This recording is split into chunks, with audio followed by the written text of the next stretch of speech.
नमस्कार मित्रों, बहुत बहुत स्वागत है आपका हमारे चैनल में।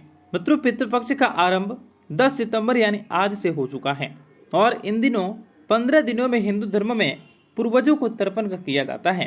पूजा पाठ के साथ ही इन दिनों खाने को लेकर भी कुछ नियम बने हुए हैं जिनका पालन करना बहुत ही जरूरी होता है।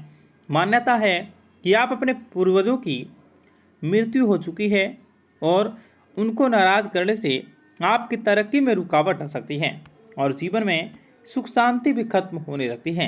तो चलिए जानते हैं वो कौन सी चीज़ें हैं जो कि खाने पीने की चीज़ें हैं जिन्हें आपको पितृदोष के दौरान खाने पीने में बिल्कुल भी मनाही है और निषेध माना गया है। वैसे तो आमतौर पर किसी भी पूजा या पाठ में या त्यौहार व्रत में मांस मंदिरा का सेवन करना वर्जित होता है, क्योंकि मांस मंदिरा का सेवन करने से भगवान रुष्ट हो जाते हैं। वहीं पितृपक्ष में भी मांस मंदिरा के सेवन से दूर ही रहना चाहिए।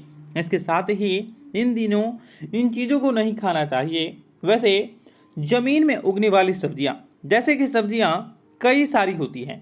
ऐसी सब्जियां होती हैं जो कि जमीन के नीचे उगती हैं, इन्हें कंद कहते हैं। जैसे कि आलू, सरकंद, मूली, गाजर, शलजम, चुकंदर, अरबी, इन सारी तरह की सब्जियों को भी पितृपक्ष में नहीं खाना चाहिए।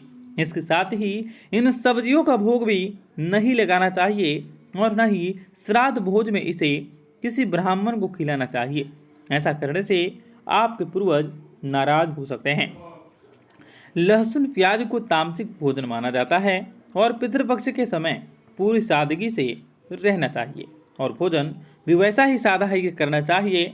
लहसुन प्याज को इन दिनों पूरी तरह से छोड़ देना चाहिए। पितृपक्ष में पूर्वजों को चना, चने की दाल, चने की सत्तू, चने की मिठाई, चने से बने खाद्य पदार्थों को नहीं खिलाना चाहिए। इसलिए श्राद्ध के महीने में चने का सेवन नहीं करना चाहिए। चने के साथ साथ पितृपक्ष में मसूर की दाल को भी नहीं खाना चाहिए, यह अशुभ मानी गई है।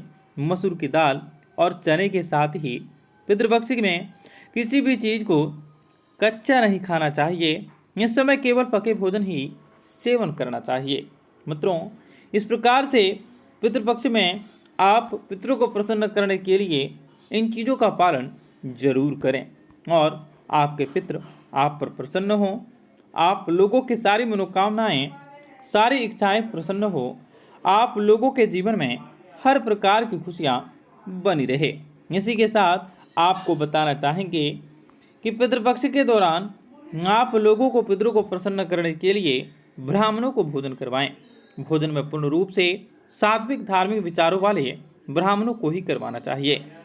पितृपक्ष के दौरान नए वस्त्र भी नहीं पहनने चाहिए। पितृपक्ष में जो व्यक्ति श्राद्ध कर्म करता है उस दौरान बाल दाढ़ी नहीं कटवाने चाहिए। बाल और दाढ़ी कटवाने से धन की हानि होती है। ऐसे में 16 दिनों तक भूलकर भी बाल दाढ़ी पर कैंची न चलवाएं। धर्मशास्त्रों और विद्वानों के अनुसार यह 16 दिन केवल पितरों के लिए होते हैं और इस समय आपका ध्यान केवल उनके ही तर्पण और उनको ही याद करने के लिए होना चाहिए। वहीं अगर आप इस दौरान नए कपड़े, घर या कोई और चीज़ें खरीदते हैं या खरीदने के बारे में विचार करते हैं, सोचते हैं, तो ऐसे में भी आप लोगों को सावधान रहने की ज़रूरत रहेगी। शास्त्रों में श्राद्धों में खरीदी गई सभी वस्तुएं पितरों को समर्पित होती हैं, जिनका उपयोग करना वर्जित नहीं होता है, क्योंकि उनमें आत्माओं का अंश होता है। लोगों का यह भी मानना है कि अगर इस वक्त कोई नई चीज़ें खरीदी जाएगी तो इसमें उसके यानी कि पितरों के दुख और नाराज होंगे। इसलिए भी ऐसा, क्योंकि पितृपक्ष उत्सव का नहीं बल्कि एक तरह के शोक व्यक्त करने का समय होता है उनके प्रति जो हमारे बीच नहीं है। तो दोस्तों, इस प्रकार से आप पितरों को प्रसन्न कर सकते हैं और उनकी सेवा कर सकते हैं।